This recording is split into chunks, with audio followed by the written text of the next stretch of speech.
Ladies and gentlemen, your attention please. The ceremony will begin shortly.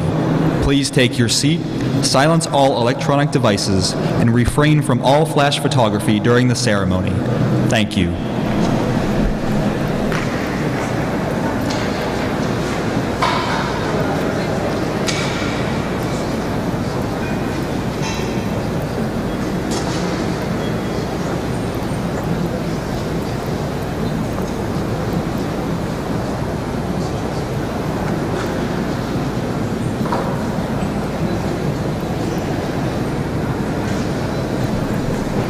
Ladies and gentlemen, please welcome our honored guests, members of the United States House of Representatives, members of the United States Senate, the former First Lady of the United States, the United States Secretary of State, and the Speaker of the United States House of Representatives.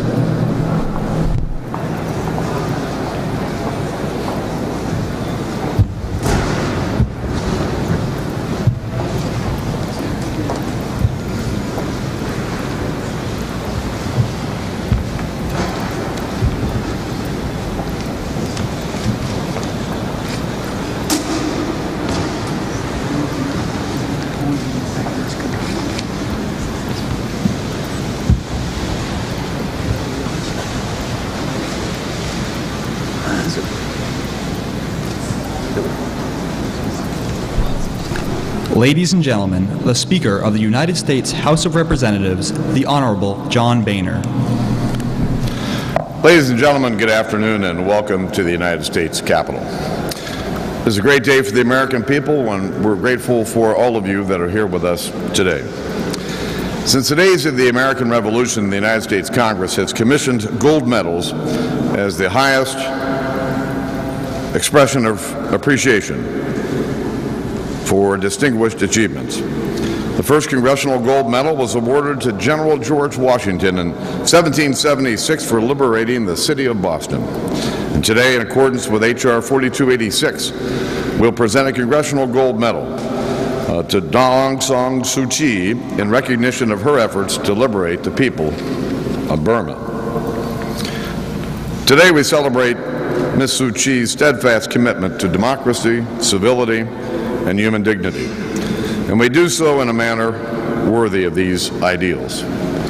After all, it was a House led by a Speaker from the Democrat Party, Nancy Pelosi, that initiated this measure awarding this medal, and a Republican President, George W. Bush, who signed it into law. His wife, former First Lady Laura Bush, is with us today, as is her predecessor, our Secretary of State, Hillary Clinton.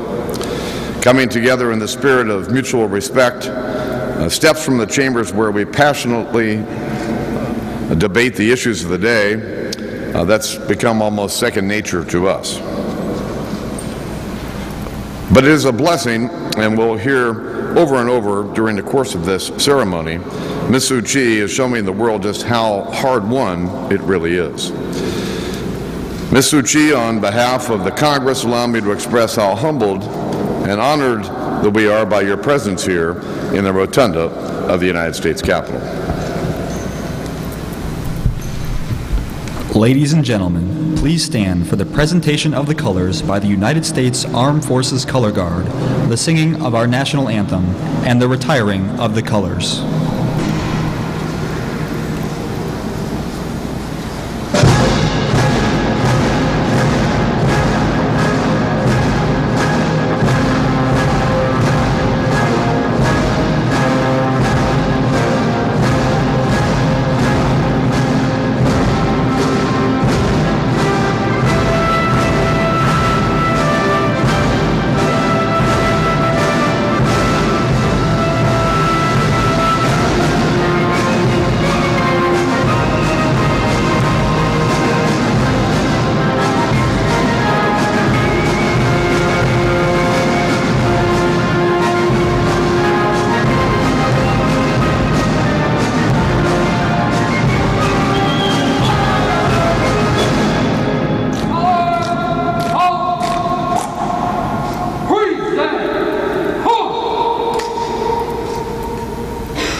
So proudly we hailed at the twilight's last gleaming, whose for stripes and bright stars through the perilous fight, o'er the ramparts we watched were so gallantly streaming, and the rockets' red glare that unbursting in air gave proof through the night that our flag was still there. Oh, sailors, that star-spangled banner yet wave, o'er the land of the free and the home of the brave. Right shoulder, pull!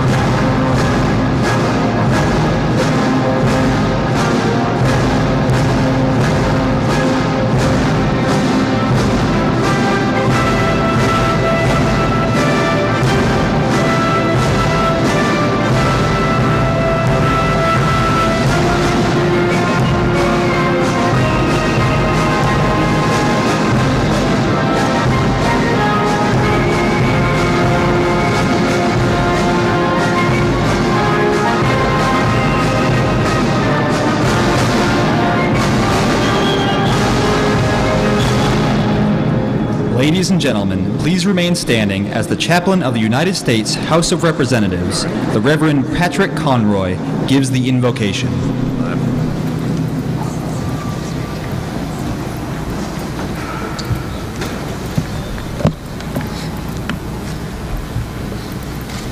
Let us pray. God of the universe, we give you thanks for the gift of life and for the many blessings that life brings. Today we gather in this hallowed temple to representative government, dedicated to the enjoyment of life and its blessings by its citizens, to honor Aung San Suu Kyi. We are honored by her presence and her heroic witness to the dignity of each person, most especially in her native land of Burma. Her story is known to all, her example among the greatest of our time, of all time. We ask that as we come together to honor her, you bless our gathering. May we all be emboldened to give of our life energies, as she has done, to stand up for human freedom wherever it may be denied. And blessed her most noble of causes. Move the hearts of those who would deny freedom to her and to the people of Burma. May our actions today add to the universal outcry for justice and freedom, so that the blessings of life will burst forth for the citizens of Aung San Suu Kyi's native Burma. God, bless the nation of Burma and bless the United States of America. Amen. Please be seated.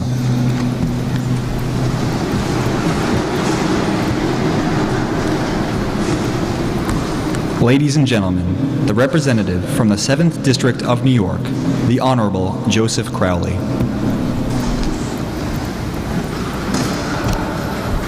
Thank you, Speaker Boehner and Father Conroy. Thank you to all my House colleagues who are with us today, in particular Leader Pelosi, Whip Hoyer, Representative Don Manzullo, as well as the distinguished senators with us, including Leader McConnell, Senator Feinstein, and Senator McCain. Mrs. Bush and Madam Secretary, our thanks and appreciation to both of you for not only taking the time to be here today, but for your many contributions to this effort and your commitment to advancing the cause of freedom and democracy in Burma. I would be remiss if I did not also mention someone who is not with us here today, and that is Congressman Tom Lantos. Tom, his wife Annette, and his staff were mentors to me and all worked so hard on behalf of Burma for so many, many years. I wish he were here today to share this moment in history with us, because I think that he would agree. Today is an amazing day. Today is an incredible day. Who would have thought that when this bill was introduced in the House in 2008, when Daw Aung San Suu Kyi was still under house arrest, that in a few short years she would be standing or sitting here with us on U.S. soil receiving this honor and as a member of the Burmese Parliament. Back then we thought about granting the medal in absentia, which may have been the first time a person would have received, in the history of the medal, would have received the Congressional Gold Medal while in detention. Who would have imagined that this change was possible? Who would have thought that this could happen? Well, let me tell you one who believed that it could come true, and that is Daw Aung San Suu Kyi herself. She might be too humble to admit it, but I know she always thought this day, this moment, would be possible. Not because she's someone who worries about awards or honors, because I can tell you she certainly does not. She believed it because she and the Burmese people always believed that change was possible. They hoped, they fought, they knew change must come to their country. She knew the Burmese people yearned for human rights and, most importantly, deserved democratic governance. She stoked the flames in a peaceful way for lasting change, even amongst those already in a position of power. Her efforts have helped lead us to where we are today. There's been a lot of advancement that has been made in Burma over the last 2 years, and we must recognize and give thanks to all those who have had the courage to help lead and support the changes in Burma, including those in the present government. But we also must honor and remember those who have made the great sacrifices, imprisonment, lives lost, to get to where we are today. Far too many have paid too high a price in the effort to bring about freedom and democratic governance in Burma. It is with those people in mind, those who have sacrificed so much, that we acknowledge the work that is not done yet. We must ensure that the momentum unfolds into sustained progress, into permanent freedoms, and into a solidified democracy. Because as much as I'd like to believe that the change in Burma that has occurred is irreversible, as much as I'd like to revel in blind optimism and believe that the battle for freedom was won, it is not yet.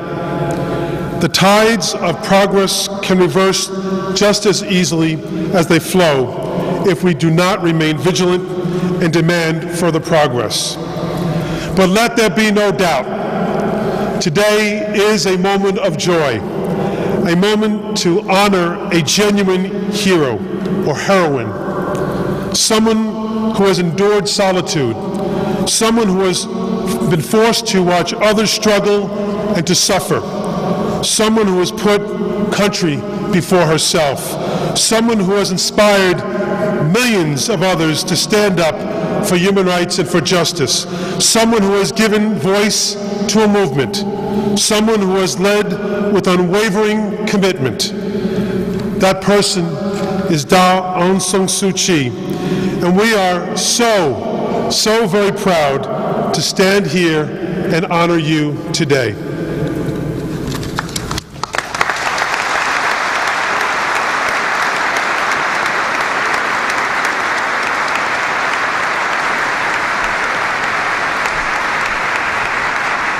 Ladies and gentlemen, the representative from the 16th District of Illinois, the Honorable Donald Manzullo.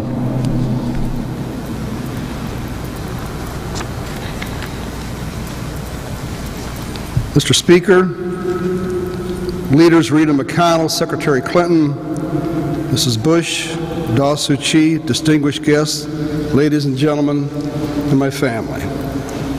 I come before you today to humbly welcome a legendary human rights champion, Daw Suu Kyi, to the United States Congress for a ceremony that many of us feared would never happen. I chair the Foreign Affairs Subcommittee on Asia and the Pacific, and when my good friend Joe Crowley and I worked together to pass the gold medal in 2008, Daw Suu Kyi was serving her 13th year of house arrest, incarcerated for exercising freedom of speech and daring to challenge a military junta. Daw Suu Kyi, your presence here today is nothing short of a miracle. But patriots succeed because of miracles, and the sound of freedom can never be silenced. It is a testament to the incredible strength of your convictions and to the depth of your aspirations for Burma to achieve democracy. It means so much to me and all of your supporters that you've made the time to visit us during this momentous visit. Daw Suu Kyi is someone who needs no introduction, because there really are no words that can adequately describe the sacrifice that this woman has endured for over 15 years. We all know the incredible story of her dedication and her love for her beloved homeland and its people. But underneath the public face, there is a daughter, a mother, a beloved companion who put everything she held dear on the line to fight injustice and oppression. There are no awards that can replace the time lost or erase the pain endured. But this time lost must not and will not be in vain. We must follow the example set by Daw Suu Kyi and continue to fight against oppression wherever it rears its ugly head. We gather today to praise not only her accomplishments, but to bring to light the anguish and suffering of all those around the world who continue to endure oppression. We must never forget that the geopolitical decisions made here in Washington have a real and lasting impact on individuals around the world. Daw Suu Kyi, on your landmark visit to the United States, let me congratulate you on making a tremendous difference in Burma and the rest of the world. You are a true inspiration for all of us. As the leader of the opposition, your responsibilities are significant, but in my opinion, there is nothing that you cannot accomplish. When you addressed the Subcommittee on Asia and the Pacific via video last year, I was overcome with emotion by your resolve and spirit. You asked the Congress to support Burma and her people, and I'm happy to report that we have not failed you.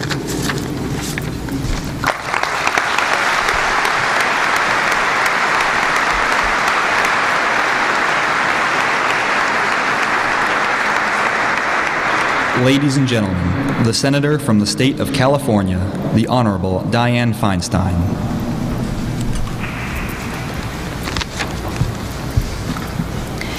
Mr. Speaker, Leader Pelosi, Mrs. Bush, Leader Reid, Leader McConnell, Secretary of State Hillary Clinton, and my colleagues in government. This is a special day to honor a special person in a special place. For many years, I have followed the tragedies and victories of this uncommonly courageous and persistent woman.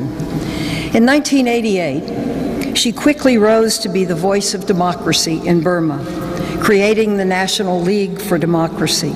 Elections followed in 1990, where her party won 80% of the seats. But that joy quickly turned to tragedy. The military junta nullified the election and arrested Aung San Suu Kyi. She would spend the better part of 2 decades under house arrest, unable even to visit her dying husband. In 1996, I recall Senator Bill Cohen approaching me, along with Senator McCain, to help sponsor a Burma sanctions bill.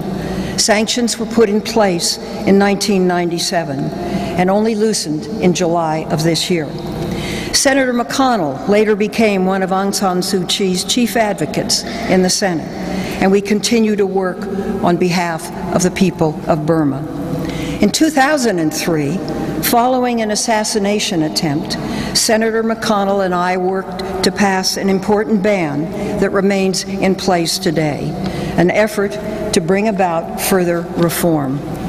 And I must say, Burma is extremely lucky to have a champion like Aung San Suu Kyi. In the face of violence, intimidation, harassment, she has never wavered from her principles or ceased her push for democracy and human rights. She celebrates the release of political prisoners, including approximately 90 released this week. But she remains true to those who remain behind bars, a number estimated to be around 200. This woman sacrificed many years of her life to bring about these changes. She is truly an inspiration to the world. You are so well deserving of this Congressional Gold Medal. I can only begin to express my thrill and happiness that we are able to present this to you today in this special place, a very special woman. Thank you.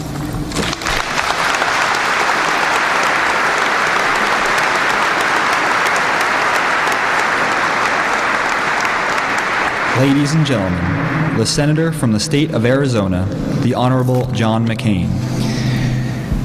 At my age, I try to be realistic about how many more times I'll be surprised by a wonderful and unexpected turn of events. I might have hoped, but I'm not sure I expected, that one day I would have the honor of welcoming my personal hero, Aung San Suu Kyi, to the Congress of the United States, that she would be able to travel abroad without fear of being barred from returning to the country that she loves and serves so well. I consider myself very fortunate to have lived to see this day and to know the people of Burma, whose dignity and rights Aung San Suu Kyi has sacrificed so much to defend and will one day be free to live with dignity and justice and hope. And it's a testament to the courage of the Burmese people and the person they call simply the lady, that day is approaching. I've known quite a few brave and inspiring people, but none more so than the woman we honor today. I first met her 15 years ago when she was permitted to leave her house briefly to speak with me at the residence of the U.S. Charge in Rangoon. I was not prepared for her. She was exquisitely polite and graceful. She spoke softly and calmly, the picture of gentleness and serenity. Is this the woman, I asked myself, who has managed somehow to cause so much trouble for the powerful, violent, cruel men who unlawfully ruled her country, men who are so befuddled by the implacable resistance offered by this one gentle lady? They had attacked her, jailed her, threatened her, isolated her, kept her family from her. They'd done all that, done all that could be done to break her spirit and her will to resist. But as a Union soldier once noted about U.S. Grant as he sat on his horse placidly while shells exploded around him, Aung San Suu Kyi didn't scare worth a damn. It's not power that corrupts, she said, but fear. Fear of losing power corrupts those who wield it, and fear of the scourge of power corrupts those who are subject to it. Aung San Suu Kyi would not be afraid. And that, my friends, is the most powerful resistance human beings are capable of. I want to thank you, my friend. I want to thank you, my friend, the lady, for teaching me at my age a thing or two about courage and for reminding me to always expect justice to triumph over injustice, goodness over evil, love over hate.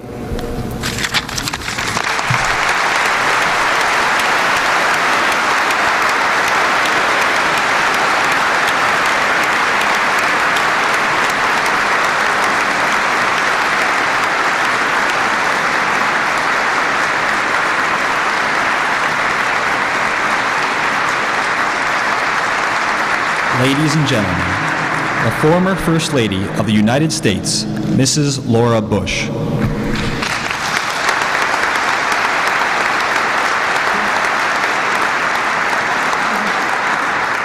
I want to thank the United States Congress for allowing me to add my voice to the global chorus of honors for Aung San Suu Kyi and to send along the deep respect of my husband George as well. The transition in Burma, like past events in South Africa or Eastern Europe, shows that history has a hopeful direction. It's capable of miracles. There's a part of every soul that longs for freedom, and any government built on oppression is built on sand. But as Mandela and Havel demonstrated, vast historical changes often begin in a single mind, a single heart. And the hope that now grows in Burma is a tribute to Daw Suu. One of the most repressive governments on earth attempted to isolate and silence one woman. It must have seemed an easy task. Instead, the regime encountered an immovable object, and its legitimacy broke against her character. Daw Suu became a symbol of courage, perseverance, and defiance, a symbol that integrity was still possible in Burma, and the symbol became an inspiration for activists, monks, and millions around the world. When her long isolation ended, some of us have finally met Daw Suu in person and found not a symbol, but a woman of tremendous humor, honesty, and grace. And that's only increased our admiration. When political prisoners are freed and normal political life revives, it's the start of new tasks. Burma has needed Daw Suu's courage and patience. Now, it needs her wisdom and leadership in the work of reform and reconciliation. Her contribution to Burma is decades old and just beginning. Today, our country honors an exceptional woman who became the mother of her country, and we pledge our support in the work ahead.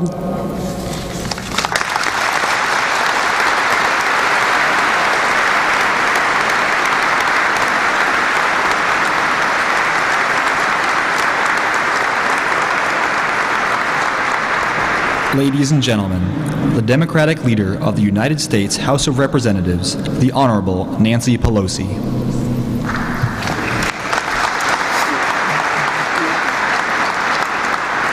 It is an historic opportunity to be here today with Daw Aung San Suu Kyi as she is awarded the Congressional Gold Medal, the highest honor Congress can bestow.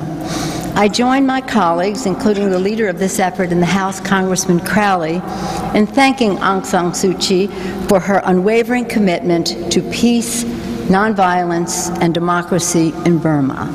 I associate myself with his remarks in praise of our former colleague, Chairman Tom Lantos, and his family's efforts on behalf of this occasion today.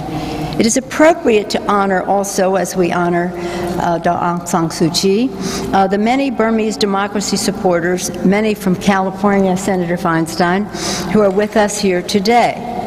We take this opportunity to remember those who have suffered so much, including the Burmese students, National League of Democracy Party members, and other supporters who fought for democracy in 1988.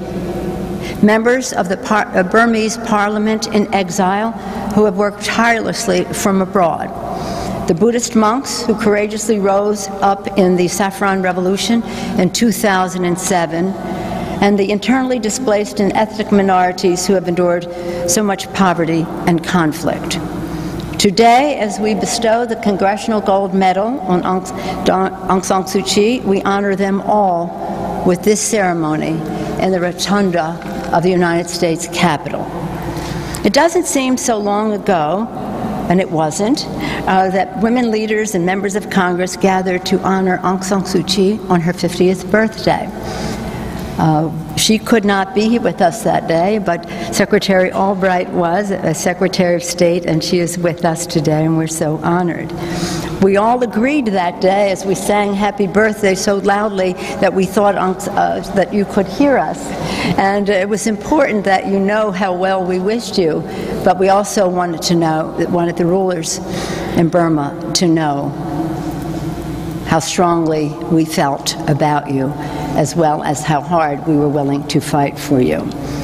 I know Mr. Speaker, I know that I can say I speak for all here today when I say that our hearts are full of joy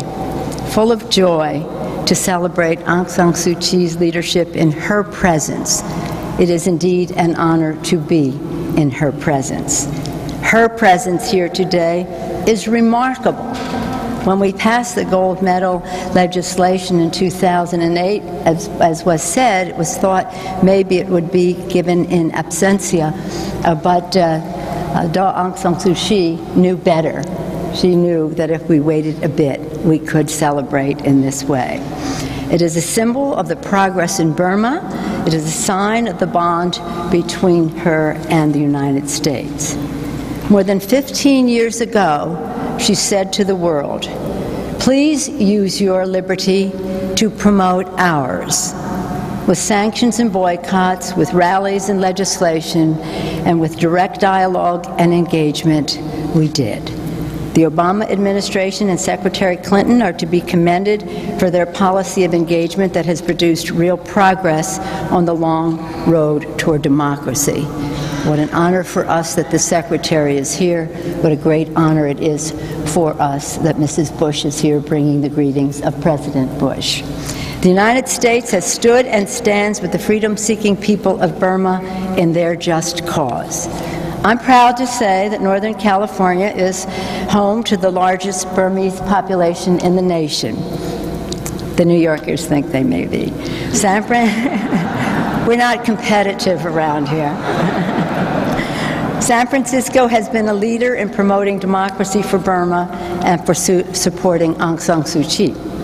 Buddhism and its nonviolent tradition has been a source of strength for that democracy movement in Burma. Though Aung San Suu Kyi has seen her supporters beaten, tortured, and killed, she has never responded with hatred and violence. She has asked only for peaceful dialogue and progress toward democracy. She has always believed that the need for democracy for all the people of Burma was more important than her personal needs. Indeed, she made great personal sacrifices in terms of her own family, as Senator Feinstein pointed out. One admirer described her as a seeker, a soul pilgrim, one who makes her life a vehicle for an awakening to deeper and greater truths. Aung San Suu Kyi walks in the footsteps of her beloved father, Aung San, and the giants of history. For her personal sacrifice, for her inner strength, for her love of Burma and its people, and for being an example of strength and courage to the world, today we are proud to honor her with the Congressional Gold Medal, the highest honor Congress can bestow. Thank you.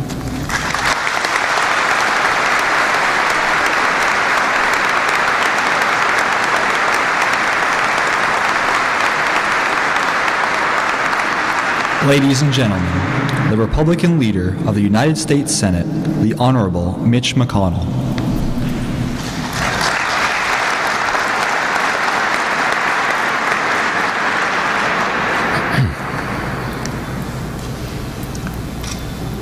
Over the years, we've recognized many remarkable men and women in this place of honor, all of them extraordinary. It would be foolish to try to make comparisons among them. Yet for me at least, today's ceremony is particularly meaningful. I first came to know of the woman we honor today more than 2 decades ago. I came across an article that told the story of her struggle. And from that moment on, I felt compelled in my own small way to make that cause my own. It was impossible not to be moved by her quiet resolve, her hidden, luminous heroism, and it's impossible today, all these years later, not to be moved by the thought that this most unlikely of revolutionaries may yet witness the deepest longing of her heart. A representative, democratic system in which the people of Burma are finally able to fully enjoy their God-given rights. It is in this hope that we stand today with the people of Burma and with Aung San Suu Kyi, knowing that whatever the future holds, she will fight unflinchingly to the end. Here in this place, surrounded by the statues of our own national heroes of independence and equality, we draw a new inspiration from this courageous woman from a distant land. She reminds us that the freedoms we enjoy are not just our birthright as Americans. They are the aspiration of all men and women. And defending them will always require the kind of courage she has shown throughout her long and difficult struggle for the people of Burma.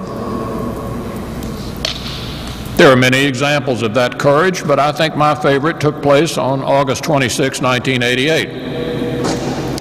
Suu Kyi was about to make her very public debut with a speech to more than 500,000 people at the Swetagon Pagoda, and someone asked her, did she want to wear a bulletproof vest?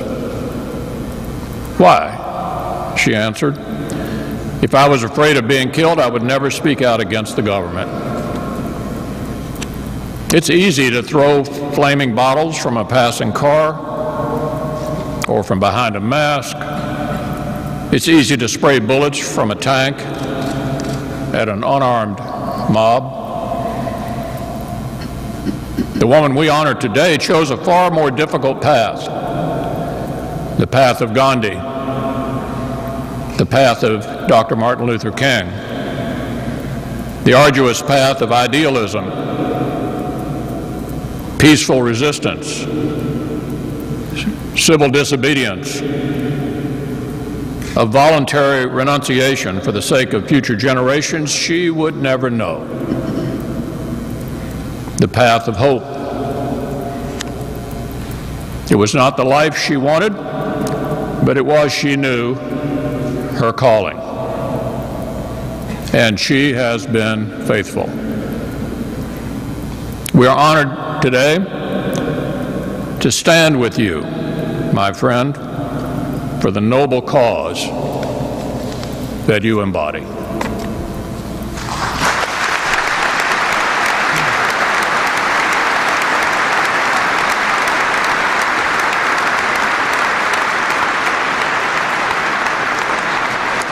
Ladies and gentlemen, the Majority Leader of the United States Senate, the Honorable Harry Reid.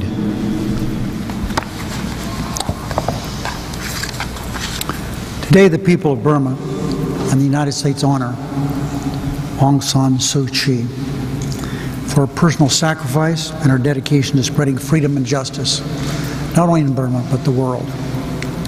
Even when it meant separation from her family, when it meant being apart from her husband at the hour of his death, Suu Kyi has remained true to her cause. Today I also recognize my colleague, the Republican leader, Mitch McConnell. I have stood next to him on the Senate floor now for a long time, and there's no cause for which he has been more pronounced than doing something about Suu Kyi and Burma. I extend my congratulations, my admiration, and I applaud him for his good work. He's been a long-standing advocate, leading the United States to focus on Burma and what was wrong there with the ruling junta. He co-sponsored the economic sanctions bill that helped pressure the Burmese regime toward freedom. Sometimes people think it's hard for two parties in Congress to find common ground, and lots of times it is. But I'm pleased where Burma policy is concerned. There's been no split between Democrats and Republicans. I'm grateful to Senator McConnell for his leadership on this issue, not just for the last few days, last week, few months, but for 2 decades. I also commend Secretary Hillary Clinton and the many Foreign Service security officers who dedicate their time and talents to the cause of liberty and democracy abroad. As we tragically saw last week, State Department personnel often put their very lives on the line as they work to spread American values around the globe. So as we honor Suu Kyi today, I hope we'll also express our gratitude to all those who support the quest for peace. Due to Suu Kyi's leadership and sacrifice, Burma has made strides this year toward freedom for all its people. But there's more work to be done, and she will tell you that. More work to be done to ensure that no one in Burma need live in fear of political oppression or ethnic violence. Elections are an important step toward that goal. Suu Kyi's release from house arrest and subsequent election in Parliament is another. But as Suu Kyi has said, and I quote, "One prisoner of conscience is too many," close quote. And until the Burmese people live under a fully democratic government that is transparent and respects the rule of law, we must continue to push for reform. As Suu Kyi said in Oslo as she accepted the Nobel Peace Prize, again I quote, "The peace of our world is indivisible.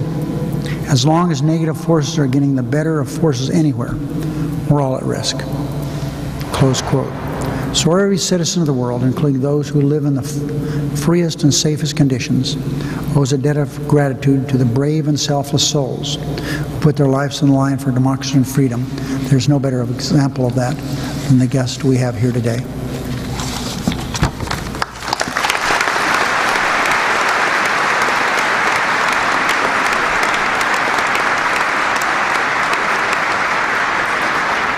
Ladies and gentlemen, the United States Secretary of State, the Honorable Hillary Rodham Clinton.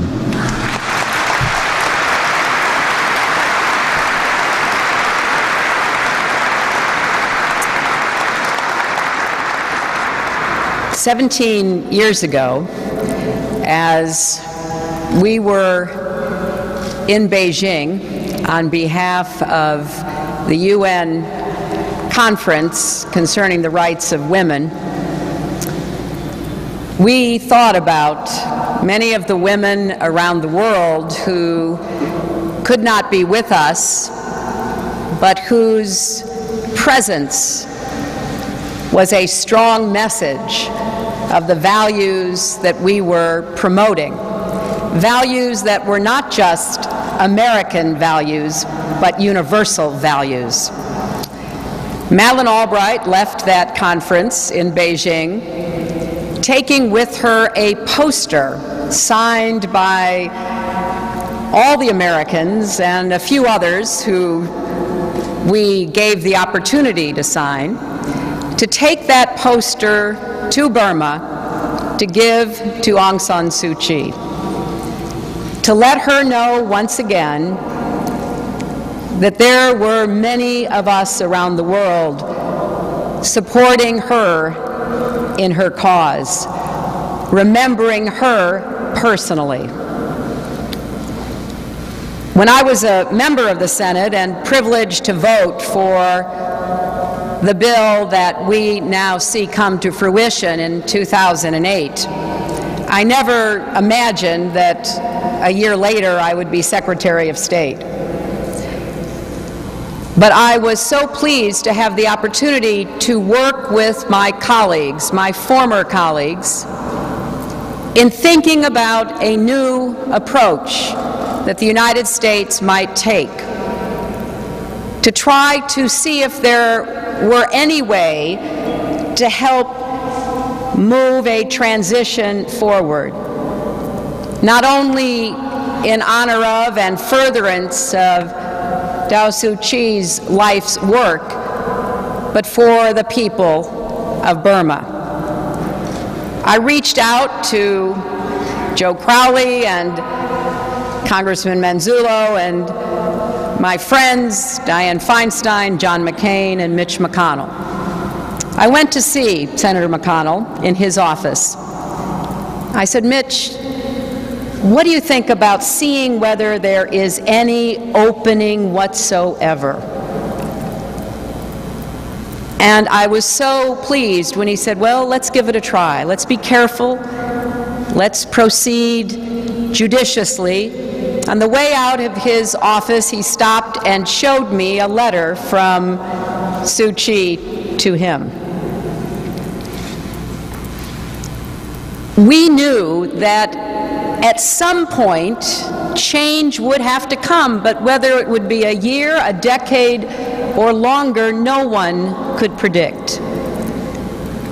But very carefully and close consultation with the Congress, we began sending Assistant Secretary Campbell and then now Ambassador Derek Mitchell in the position created by the Congress of Special Envoy.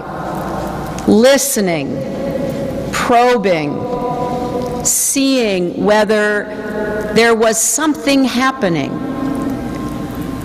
And slowly, change started. And of course, when the House arrest was finally lifted, and the voice of this remarkable woman could be heard more broadly,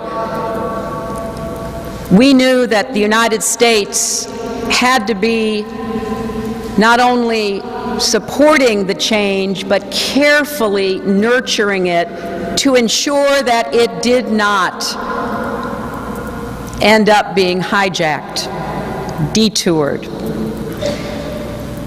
Today we are joined by a representative from the President of Burma, and we welcome U Aung Min. We are joined by the new ambassador from Burma, Than Swe, and we are joined not only by a fearless champion of human rights and democracy, but a member of Parliament. It's almost too delicious to believe, my friend, that you are here in the rotunda of our great capital, the centerpiece of our democracy, as an elected member of your Parliament.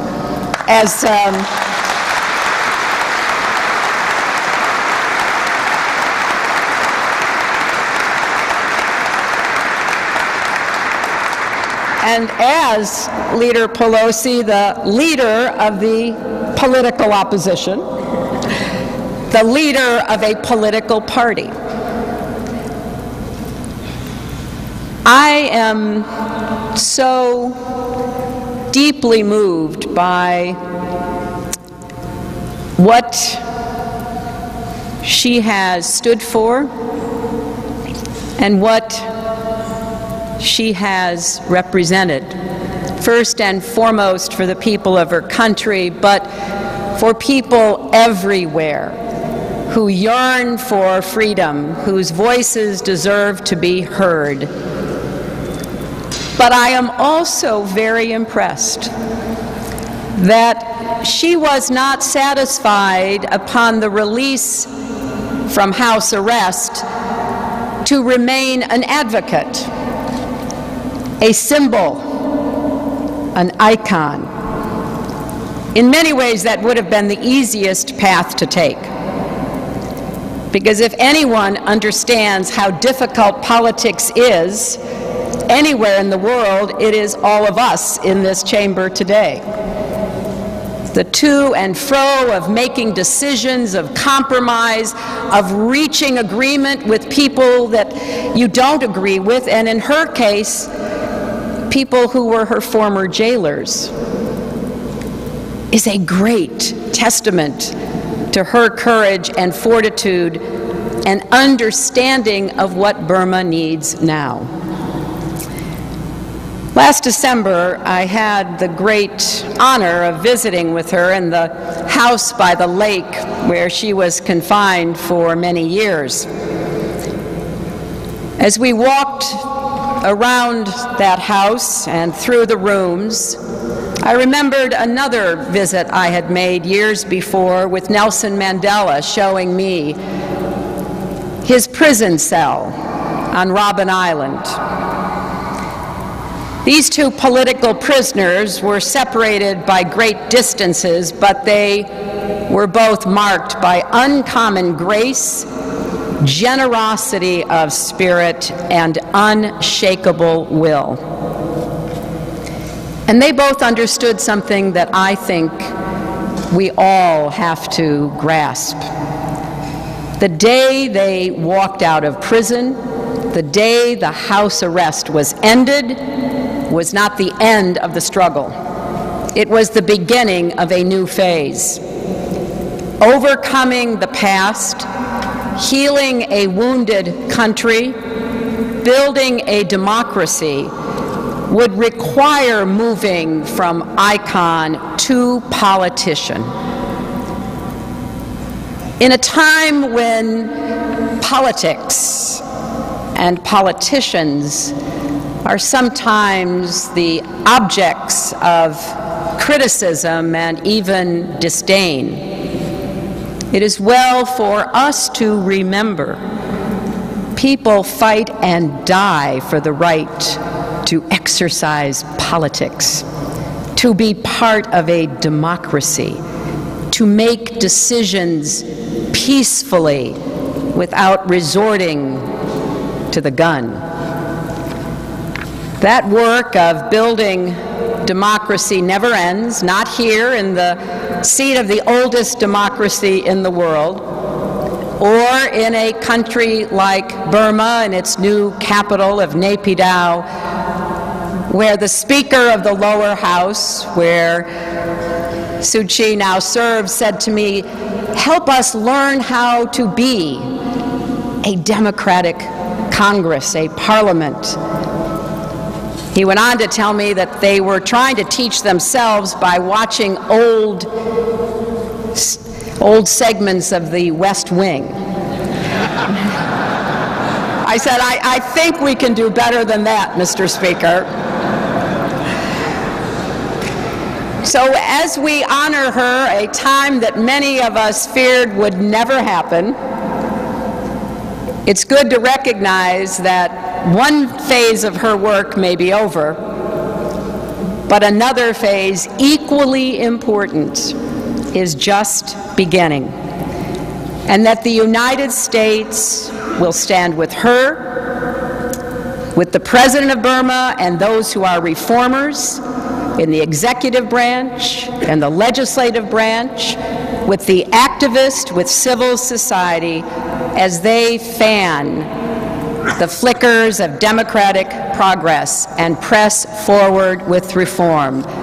And we wish them all Godspeed.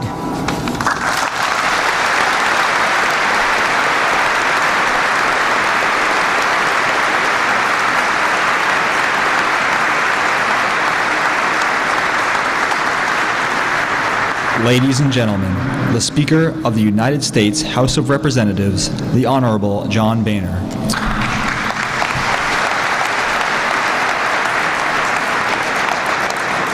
Ladies and gentlemen, once again, let me say thank you all for your presence here in the Capitol Rotunda today. Let me also thank Secretary Clinton and Mrs. Bush for joining us, and thank my colleagues in the leadership on both sides of the Capitol for their work in bringing us all together. and my colleagues who sponsored the resolution, thank you. But one leader in particular I think deserves recognition for his extraordinary devotion to this cause. And that, of course, is my good friend, Senator Mitch McConnell. In a few moments, we'll present Ms. Suu Kyi with the Congressional Gold Medal. And what a moment it'll be for the woman whose name means strange collection of bright victories. Nearly a quarter of a century ago, Ms. Suu Kyi invited her countrymen to fulfill her father's call to make democracy the popular creed. And today, because of the sacrifices of she and her supporters, that invitation still stands. A bright victory indeed, and one that we'll celebrate today. And as we do, we can look ahead with a renewed sense of purpose. We can present this medal not only as a symbol of our highest honors, but also of our highest hopes, and for the hard work that lies ahead. Because freedom isn't easy to find. It takes a long, winding road. Shortcuts are few and setbacks are many. And America has known its fair share. But so long as the search party is led by men and women who refuse to give in to fear or doubt, or who refuse to give up their identity, their dignity, and their sense of mission, that gleam in their eye, we'll still get there. For all we have of freedom, Rudyard Kipling, one of Sue's favorite authors, once wrote, all we use or know, this is our fathers bought for us long, long ago. That gleam in her father's eye still lights the lady's difficult and often lonely path. And with this gold medal, the American people hang a lantern for her. May it serve as a high and shining beacon of our commitment to a future of good health and bright victories. Thank you all very much. To suffer over the past decades. These ties will be strengthened as we work together to achieve our common goals. How privileged I am to be here with you today, but there are many who are not enjoying this privilege yet. And these are the people we need to remember, not just those in my country, but everywhere else in the world where freedom is yet a dream. I believe I speak not just for myself, but for many of my colleagues and for my people when I say, may today be an augury of many days and years of hope and joy to come for the peoples of the United States and Burma and other peoples the world over who are united in the desire for harmony, security, and liberty. It has always been my opinion that democracy offers the best balance between freedom and security for all of us. To be a whole human being, we need both security and freedom. Without security, we cannot rest in the peace necessary to discover the world to be the beautiful place that it can be. Without freedom also, we will be deprived of the many opportunities that would make us more human and more humane. For this reason, I've always adhered to the principles and values of democracy. No doubt it is not perfect. There is no such thing as a perfect system invented by we human beings who are so riddled with imperfection. And yet, in spite of the imperfections, democracy still remains a beacon of hope for all of us. We have been united, we from many parts of the world, by our belief, by our confidence in democracy. As I go forward with my countrymen and women along the difficult path of building a truly democratic society where all our people can live together in peace, remembering always that Burma is a nation of many ethnic nationalities and peoples. We believe that we can go forward in unity and in peace and give our friends the satisfaction of helping us to get to the place where all peoples wish to get to, the place where dreams are realized. Thank you.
Ladies and gentlemen, the Chaplain of the United States Senate, Dr. Barry Black, for the benediction.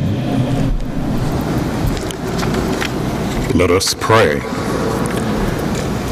God, whose glory fills the skies, triumph o'er the shades of night. Lord, thank you for this Congressional Gold Medal ceremony and the opportunity we have had to honor a woman of excellence, Aung San Suu Kyi. We praise you for her passion for freedom, for her willingness to sacrifice for truth, and for her courage to cling to her convictions. May her compassion, courage, and competence challenge us when we are too well pleased with ourselves, when our dreams come true simply because we have dreamed too little. May her sacrifice, daring, and persistence inspire us to rise to the challenge of the needs of our world and to do it by making new commitments followed by faithful service to you and humankind. Lord, make us strong in your strength and lead us into a future fueled by faith, focus, and fortitude. We pray in your sovereign name. Amen. Please be seated. Ladies and gentlemen, please remain at your seats for the departure of the official party.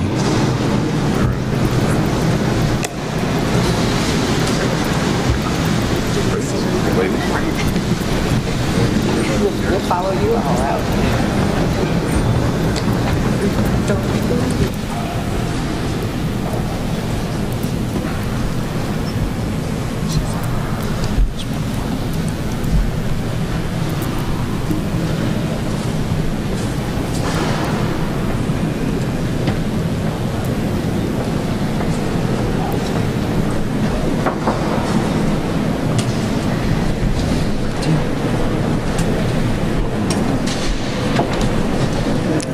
Ladies and gentlemen, this concludes the ceremony. Thank you for attending.